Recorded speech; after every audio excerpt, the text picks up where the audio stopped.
So generally setup-wise, I was liking that, okay? We go back to where the start was there. Only thing I would say in terms of sort of setup on this one, maybe looks a little bit on your tiptoes more than we want. If the weight does get a bit too far forward, it'll make it harder sort of to rotate, and certainly then you'd be sort of hanging back potentially, okay? But as you went back previously, here was pretty good. As you get to about here now, the sort of club face, this left wrist, for me, is bowing a bit too much. The club face now, as we get to about here somewhere, there, that club face now kind of facing up the sky and back a little bit. Now, again, what the textbook would say would be the club, different colours, the club and your lead forearm, okay, would be roughly in line that way. For you, I think it's going to be slightly stronger than that and be more kind of in there. But at the moment, you've got the club face on that red line or the green line. So we've got to try and find a sort of happy medium, okay?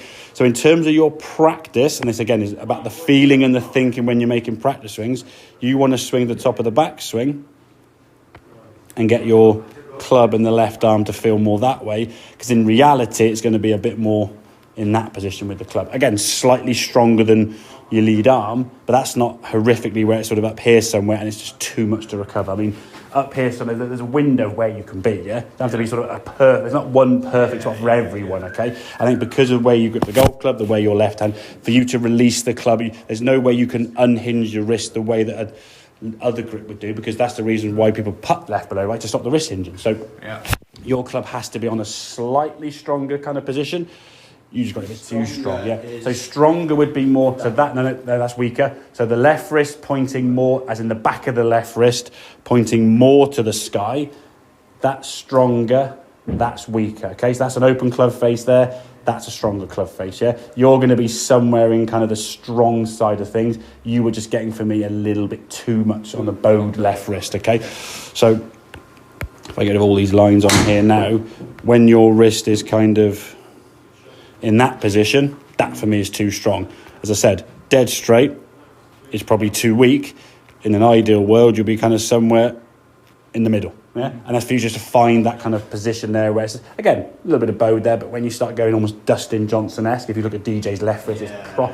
But the way he squares the club is just use so much kind of body rotation and getting the shaft leaning forward. But with all due respect, he's an absolute phenomenon physically, and he trains daily. I'm not saying you're unfit, but he is a bit of a specimen when it comes to kind of strength. Yeah, and to try and keep to his training regime, he'd be going to work, yeah. So you're getting that club to a more neutral spot. So when you're doing this in your practice, you swing there, you check it, just get a feel of it, okay? Now when you step to the golf ball, and this is the key thing, when you're here now, the only thought inside that head is, I'm going to hit this golf ball. Mm-hmm. Don't think, my left wrist doing that. You hopefully do 4 or 5 swings beforehand, working on that motion of that wrist. Yeah.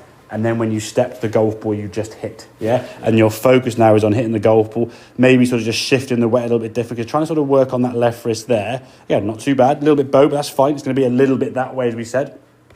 Working on that left wrist, thinking about that left wrist, when you swing it, it's going to be tough. We want to see a nice strike of that golf ball and the body able to rotate so the club can kind of exit up over that left shoulder nicely, and you're just worrying about the movement of the body in the swing rather than trying to, where's that club, where's this? Because if you overthink anything in the golf swing, to say don't think about it is you're going to think about it, aren't you, okay? But I think if you can have a clear and sort of specific thought when you're practicing, that's my left wrist. When you step to that into that golf ball, I would say potentially it might be worth then thinking about something almost completely different for your point of view. Think about how the body's going to rotate and shift, yeah? We talked about some of your bad shots you'd often have, where you sort of hang back on it with the body weight leaning back, almost pushing out to the right. I would say then from a sort of swing thought perspective, once you've done that there now, just focus on the body kind of twisting and rotating so you release your body and exit the club left, yeah? Rather than trying to think about this and then adjust the down position where the club's hitting the ground. And the fat shots you hit, where you said you hit more shots here than thin, are just when you get in a position like on this left-hand side now where your club gets too strong, so impact now your club is effectively aiming over there, and then your way of fixing that is to try and swing it this way, which is sort of low, sort of box your low point down here somewhere, and you're hanging back on it, yeah? So if we can get the club face, again, nearer to your neutral.